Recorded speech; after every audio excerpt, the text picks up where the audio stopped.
Hi, I'm Will Fabrizio, and today I will be talking about the story of William Wells Brown, the world renowned abolitionist and novelist. To start off, he was the first African American to ever have a novel published, and he was born into slavery in Lexington, Kentucky, uh, on November 6th, 1814.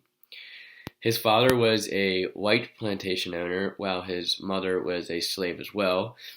There, they both attempted to escape slavery in 1833. They moved from St. Louis and were caught in Illinois. After this event, they were both sold, and William was sold back to St. Louis, and he never saw his mother again once she was sold.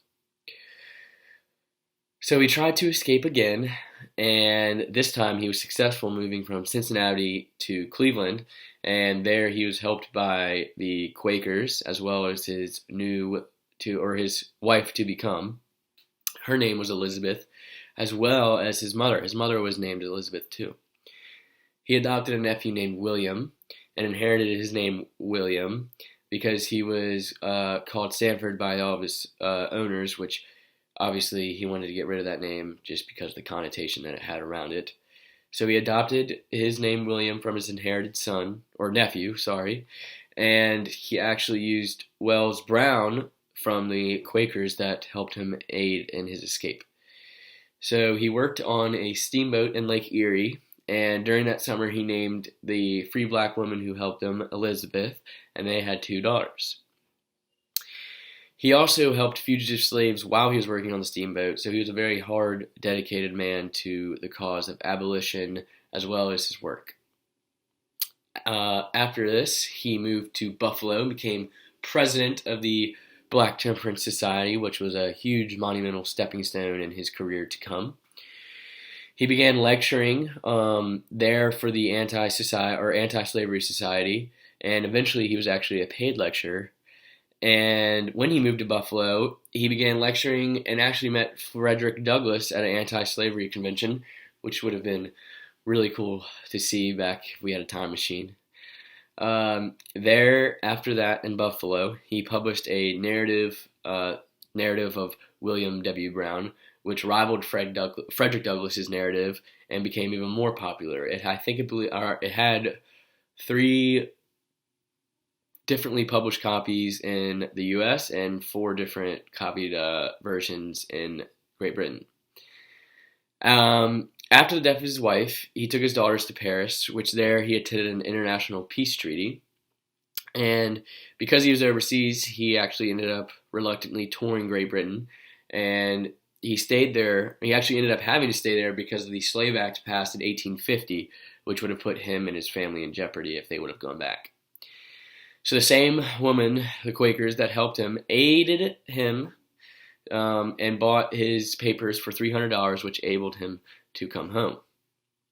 Brown eventually became a paid lecturer back in the United States, and not only was he a advocate for the abolitionist movement, which was mainly his cause, but he actually started to dabble into the women's rights and temperance. But it was the fugitive slave part that really kept him motivated in his lectures. Brown eventually settled back into Boston and practiced medicine there until his death of cancer in Chelsea, Massachusetts in 1884. So my primary text I chose to summarize and talk about during this project was the narrative of the life and escape of William Wells Brown, which was one of his beginning novels. And it starts off in January 1st, and he describes how cold it is, that he's never experienced anything like this, and that he doesn't have clothes or food, and that his desire for freedom brings a fiery passion to the slave's bosom, which I thought was a great opening line for this passage. And then he goes on to say after this, which I just thought was a beautiful line, desire for freedom, he will have to face death in order to win his birthright, freedom. And I just think that's a very powerful statement because it is true. He's literally facing death in this coldest conditions he's ever had, with no food, clothes, or water in that case. He literally has to win his birthright, which I just can't even fathom. Um, so he goes on to say he doesn't care about food or clothing, but the only thing that's on his mind is his deathly enemy, the white man, which is just crazy to think about that he was just being chased and oppressed by every single white male. So this is his perspective on life at the time, which it was a reality, really. Um, and he says he made fire with bushels of dry leaves and other sticks. And he goes on to say if he didn't know how to do this and wasn't able to create fire, that he would have died 100%. And not only that, but he says that he couldn't seek shelter because of the fear of his betrayer, which I thought was really interesting how he worded that. Before he talks about the deathly enemy of the white male, but here he doesn't. He is so fearful of trying to seek shelter and survive because of his betrayer, which I think the betrayer doesn't have anything to do with the white male. Well, it does, but in this sense, it's humanity betraying each other. I think that he's referring to how the white male has betrayed humanity by treating people so poorly and inhumanely as they have to make him go through this suffering to escape, to win his birthright, to face death and win his birthright. He then goes on to say that moving from New Orleans to up into this very dry, cold weather was probably why he was affected so much by the temperature. And he then actually begins to ponder on what name that he will have when he's done with this, because he thinks that he will have his right to change his name and make his name his own. So in the middle of the passage, it says, "Behind he left the whip and chains, though before him is the sweet freedom plains." And I just thought that was a great quote that he threw in there, because I bet you that's what he was thinking this whole time. If I get through and leave behind the whips and the chains, then I will have freedom for me to come.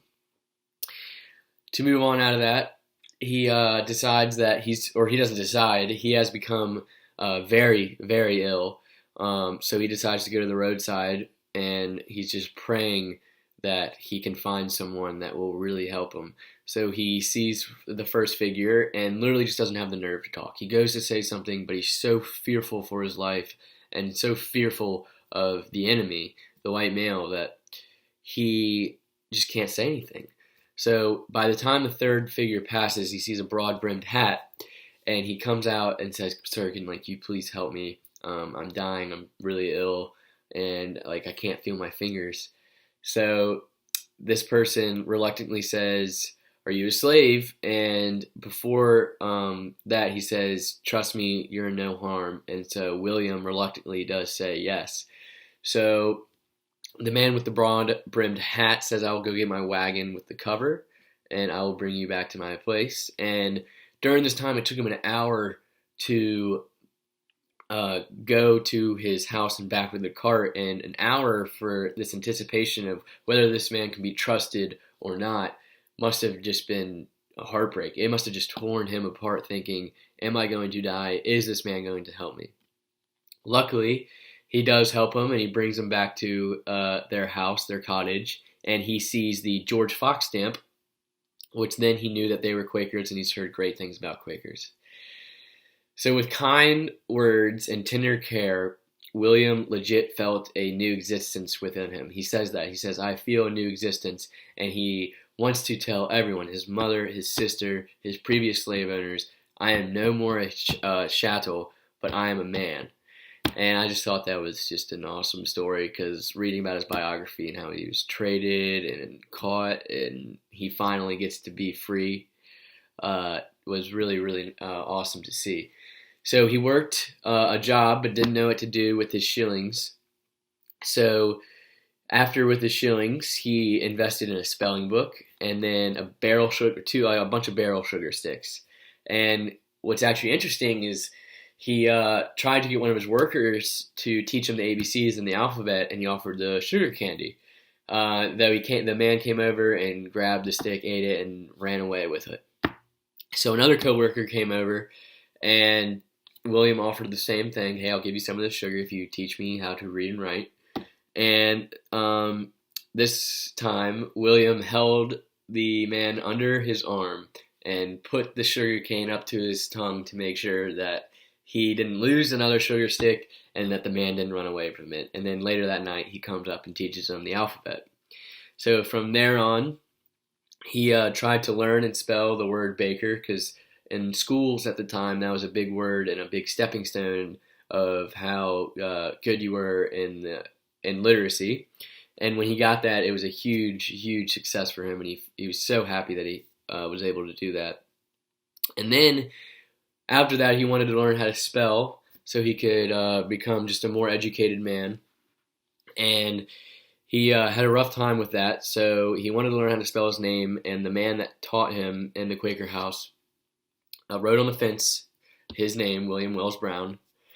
And he after that, William literally wrote, it describes in the book here, a quarter mile down the fence until he got it correct, William Wells Brown, which is just shows the dedication that he had from the beginning of the story when he was trying to escape from the cold to just learning education, that he had this dedication the whole entire time.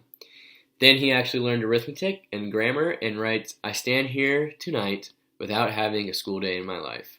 So without the help of the Quakers, he really wouldn't be where he is today.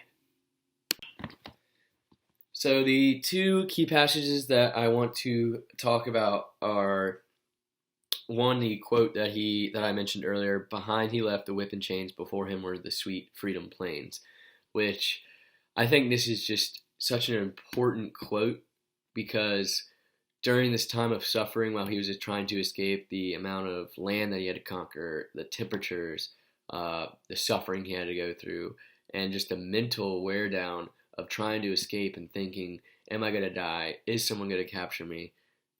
Am I going to be free? Was all of this a waste? Because this is his second time attempting to escape. So behind he left the whip and chains, before him were the sweet freedom plains. So when I read this, I really think that the whole time, from when he talks about suffering in the cold with no food, clothes, water, etc., that this was what he was thinking. He has left the whip and chains behind, and that before him is freedom to come. He is facing death. He is facing his final trial to win his birthright, which is so sad to think that people had to win and sacrifice so many things to just win a God-given right, which is freedom. And I think that this was so important in how he came to become free and how he battled the troubles within the escape. I also want to talk about when he goes to say about betrayal, which I mentioned earlier, but I want to dive more deeply into that. So he couldn't seek shelter out of fear of his betrayer. So I think for a lot of us, we really don't think twice about going into someone's house that we really haven't met, that's a friend of a friend's, or vice versa.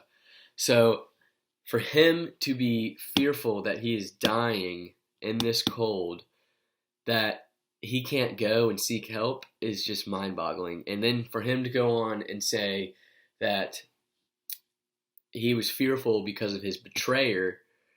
Yes, the white males were the ones that were oppressing him, but it just goes on to say that how William Wells Brown was such a smart human ahead of his time for that moment, because he was able to think, well, not only are they oppressing us and doing awful things to the slaves, but they're betraying their own people, humanity. And that's what I think what he means by the betrayer in this sense, that he doesn't believe.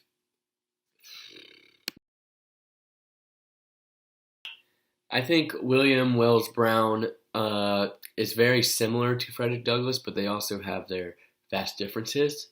So I don't know. I'm kind of running a little bit long on time, so I'm going to kill two birds with one stone here and talk about the comparison of Frederick Douglass and William Wells Brown, and then the passage of or the story of my bondage and my freedom from Frederick Douglass.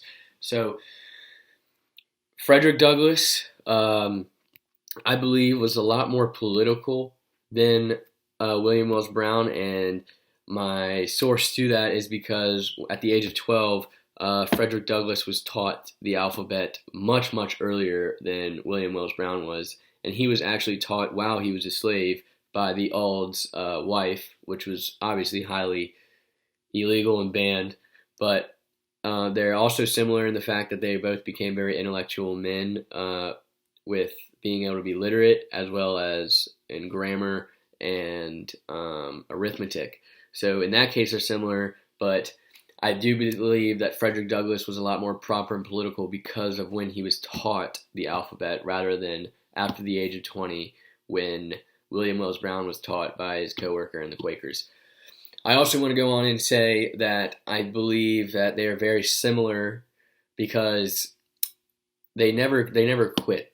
They both failed to attempt slavery, and they both lost their mothers at a young age. But their freedom and fire that William Wells Brown talks about in the narrative of his life and escape of William Wells Brown is there in Frederick Douglass too. And I think that's what William Wells Brown wanted to show, was that every single slave had this fiery passion to be freed and find freedom and become their own man. And I think that that was shared within Frederick Douglass as well. Not only that, they even began to meet each other, which is how they're similar. I talked about that in the biography, and how they both were huge advocates for the anti-slavery group that they did lectures for. So that's how they are different, but also very similar.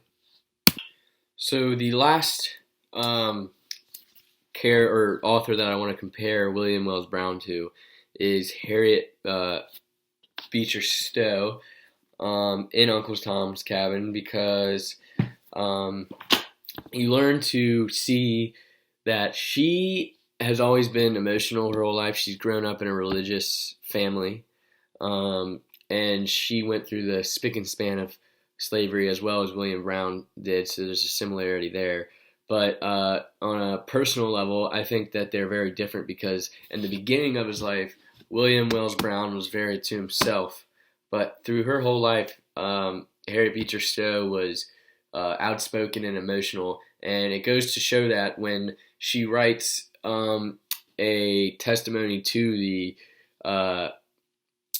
Anti-Slave Act in the when U.S. Congress passed in 1850, which shows how she was such an advocate for the abolitionist movement by outspeaking to them directly after they do that, was just really ballsy, in my opinion. And while on the contrast, William Wells Brown was on the other side of the world in Europe, just waiting to come back out of fear, while she was there in the field of that conflict, which was passed by Congress. And she goes ahead and just outspeaks it right away to get out to the slave community that, hey, like we're still here, we're still fighting, and we're not backing down.